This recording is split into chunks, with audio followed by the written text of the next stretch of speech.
네, 안녕하세요. 김영로 TV의 날짜 이야기입니다. 자, 오늘은 9월 26일이 되겠습니다. 자, 9월 26일은 어떠한 날일까요? 바로, 유럽 대륙, 유럽 언어의 날이 되겠습니다. 바로 오늘이.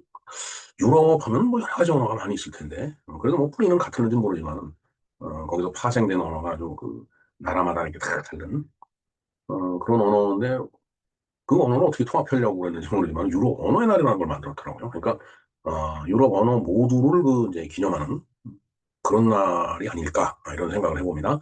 네, 그에 대해서 좀 알아보고요. 오늘이 또, 무슨 날이냐니, 세계 피임의 날이 되겠습니다. 피임.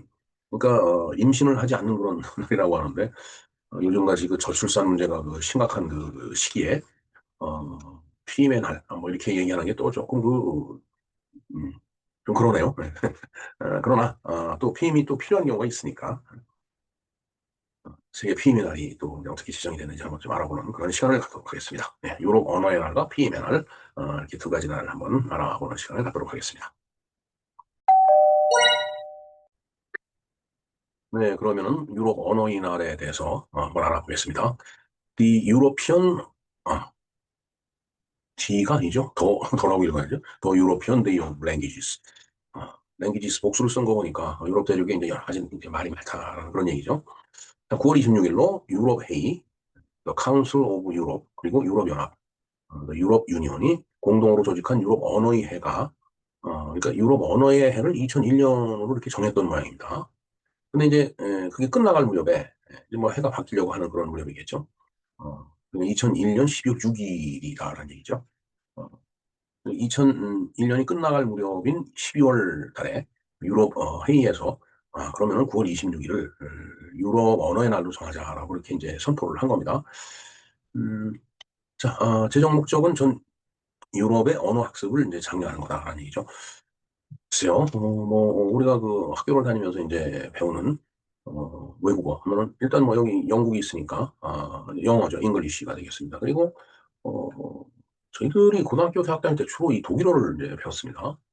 그 다음에 이제 프랑스어도 좀 했고요. 그 다음에 스페니쉬, 이태리말, 뭐 포르투갈어나, 스페인 말이나 이태리 말이나 이게 상당히 비슷한 모양이더라고요, 서로. 서로 배우진 않아도 뭐 상당 부분 이제 소통할 수 있는 그런 이제 언어 유사성이 있는 모양입니다. 이제 그런가 하면은 이제 뭐 이제 동구우라파 쪽에도 상당히 많은 그 나라들이 각자의 언어를 갖고 있죠. 북구라파도 마찬가지가 되겠습니다. 예, 뭐 도대체 참 유럽 대륙이 조그맣죠. 예, 조그만 나라인데 이 조그만 나라에 수많은 나라들이 있어갖고 서로 자기 나름대로의 말을 이제 갖고 있다라는 그런 얘기가 되겠습니다. 이 여러 가지 말을 갖다가 이제 모두 좀 이렇게 학습을 하기 위해서 이런 어, 유럽 언어의 날이라는 것을 이제 제정을 해 놓은 그런 거라고 보면 되겠습니다. 네, 유럽 언어의 날을 좀 상세하게 설명한 자료를 제가 링크를 걸어드리겠습니다. 자, 한번 목표를 볼까요? 왜 유럽 언어의 날을 지정을 했는지. 유럽 언어의 날은 일반적인 목표는 다음과 같다. 다른 언어 및 다른 문화 간의 이해를 높이기 위해서 언어 학습의 중요성을 대중에게 알리고 배우는 언어의 범위를 다양하게 만든다. 언어가 다르면은 서로 소통이 안 되죠. 그 바벨탑을 쭉 쌓다가 이제 하나님이 진노하셔갖고 이제 혼내주느라고 이제 바벨탑이 다 무너졌는데 무너지고 난 다음에 정신을 차리고 보니까 서로 이제 말이 안 통하는 거예요. 말이 달라져갖고 그렇게 이제 말이 다양하게 이제 갈라진 겁니다. 그래서 그 말에 따라서 이제 나라가 이렇게 형성이 됐겠죠. 뭐 유럽은 유럽대로, 뭐 동양은 동양대로. 그런데 그렇게 이제 말이 서로 다르다 보니까 서로 다른 자기만의 삶을 사는 거죠. 그럼 서로 소통이 안 되기 때문에 서로 문화를 공유하고 하는 일들이 불가능해집니다. 그래서 이제 그런 것들을 수월하게 하기 위해서는 서로 이제 소통을 위해서 말을 서로 배워요. 그러니까 유럽 언어에 나가면 뭐 여러 가지 언어들이 있는데 뭐 다는 못할지라도 그중에 이제 서너 개 아니면 대여섯 개씩 다른 나라 말을 이렇게 배워두면은 뭐 여행 갈 때도 좋고 그다음에 뭐 학술대 할 때도 좋고 뭐 여러 가지로 좋은 면이 있겠죠.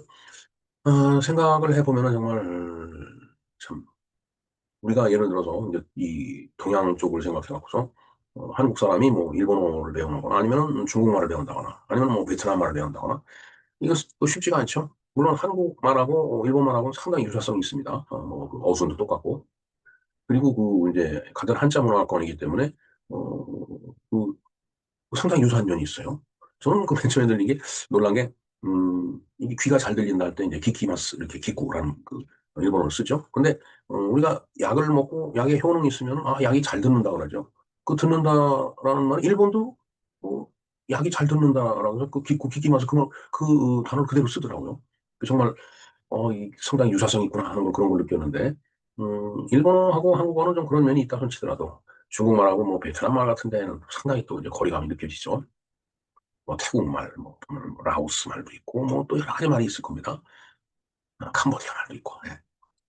좌우지간 뭐 그 동남아는 동남아대로 서로 유사성이 있었는지 모르지만 우리하고는 거리감이 상당히 있는 건 사실이에요. 근데 이제 유럽 같은 경우는 그 좁은 대륙에서 뭐 이게 여러 나라가 갈라져 살다 보니까 서로 언어의 유사성이 있어갖고서 뭐 조금 공부하면 바로 그 소통이 되는 모양이더라고요. 참 그런 걸 때 좀 부럽죠. 네.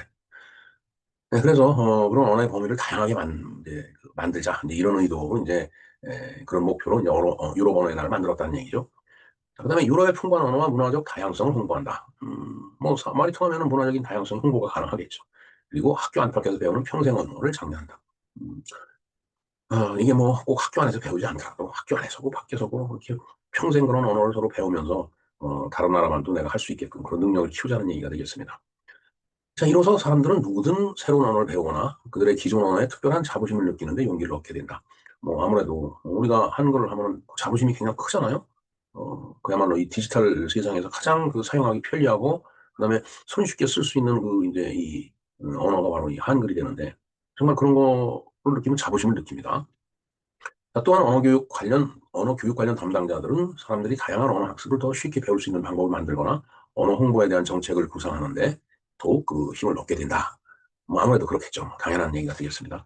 자, 이 모든 것은 영어 이외의 언어를 학습하는데 또 이제 중점을 둔다. 아무래도 이제 이 영어가 세계 공용어다 보니까 영어 위주로 이렇게 돌아가죠. 우리도 사실 그렇잖아요. 뭐 영어 공부 시키려고 엄청 애를 쓰는데 유럽도 그건 마찬가지일 거라고 보여집니다. 그러나 영어를 쓰는 나라는 유럽에서 봤을 때는 영국뿐이 없거든요. 영국 뭐 인구도 뭐 그렇게 많지도 않은데 1억도 안 되는 나라인데 물론 이제 영향력이 큰 건 사실이지만은 유럽 대륙 전체로 봐서는 영어 쓰는 그 인구가 그렇게 많지 않은 거예요.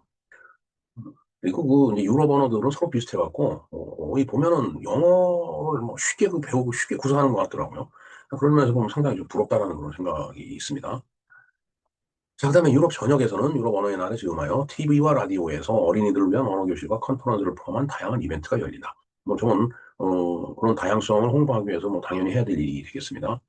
이 이벤트들은 유럽회의나 유럽연합에서 주관하는 것이 아니며 그날을 위해서 기존 언어 프로그램을 위한 예산 외에 특별한 자금을 할당하지도 않고 다만 회원국들과 잠재적인 파트너가 이런 활동을 가능하도록 재량껏 돕고 있다. 그럼 유럽 언어의 날이다라고 해갖고서 국가적으로 그 유럽연합을 구성하고 있는 큰 나라가 있잖아요. 수 없는 나라가. 그 수 없는 나라가 이제 뭐 자체적으로 예산을 수립을 해서 그걸 할당해주고 뭐 그런 건 아니다라는 얘기예요. 그냥 회원국들과 그 파트너들이 그냥 알아서 뭔가 그 이제 어, 어떤 자금 같은 것도 그렇게 이제 좀뭐 모금을 한다든가 그런 식으로 동원을 해갖고서 이러한 이벤트와 행사를 한다는 그런 얘기가 되겠습니다. 글쎄요. 정말 대단하다라는 생각이 듭니다. 네. 자, 그다음에 오늘은 이제 피임의 날이라고 했죠. 예. 피임 사실은 이게 이제 전 지구적인 현상 중에 하나인데 이 저출산 문제가 이제 있다라는 얘기죠. 출산을 하지 않는 그런 경향이 강해지다 보니까 노령 인구는 자꾸 늘어나고 근데 젊은 그 이제 인구는 줄어드는 그런 그 아주 그런 현상이 있는데 전 사실 이 저출산 문제를 굉장히 걱정을 많이 했었습니다. 물론 걱정이 안 되는 건 아니에요. 그런데 이것도 인구가 너무 늘어나다 보니까 지구가 자정 운동을 하는 자정 현상의 하나가 아닌가 이런 생각을 해봅니다. 근데 이제 문제는 우리나라의 그 출산율이 다른 나라에 비해서 너무 낮다라는 게 문제예요. 뭐 OECD 소위 그 선진국 클럽에 이제 가입돼 있는 나라들 보면 대체적으로 전부 다 출산율이 떨어져요. 저조해요. 전부 저출산이죠. 그럼에도 불구하고 대한민국의 그 출산율은 그 합계 출산율 TFR이라고 하죠. 이 TFR이 0.7 뭐 이렇게 내려가기 때문에 글쎄요 뭐 좀 머지않은 장래에 보면은 상당히 그 이제 인구가 젊은 층이 없어지는 그런 그 이제 그러면서 이제 노령 인구는 자꾸 늘어나고서 노인 인구는 이제 철철 넘쳐버리는 그런 나라가 되지 않을까. 이제 그래서 그런 걸 좀 잘 좀 극복을 좀 해야 될 것 같습니다. 그러나 이제 그 저출산 문제를 해결한다라고 해서 무슨 이민을 뭐 마구잡이로 받아들이는 거 그것은 나라의 정체성의 문제가 생길 수 있기 때문에 그건 바람직한 현상은 아니라고 봅니다. 어, 물론 뭐 이민도 적법하게 들어오는 거는 뭐 어쩔 수는 없는 거지만, 적법하지 않은 불법 이민들이 마구마구 들어와서, 이제까지 반만년 내지는 1만 년 가까이, 이 한반도에서 이 나라를 만들고 그다음에 사회를 구성해 갖고서 이렇게 쭉 지금까지 살아온 우리의 그 보금자리, 우리의 터전, 우리의 테두리가 망가지는 일이 생기면 어쩔까? 저는 그게 참 걱정입니다.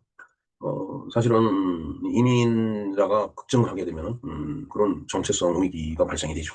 소위 그 아이덴티티 크라이시스 현상이 이제 나타나게 될 겁니다.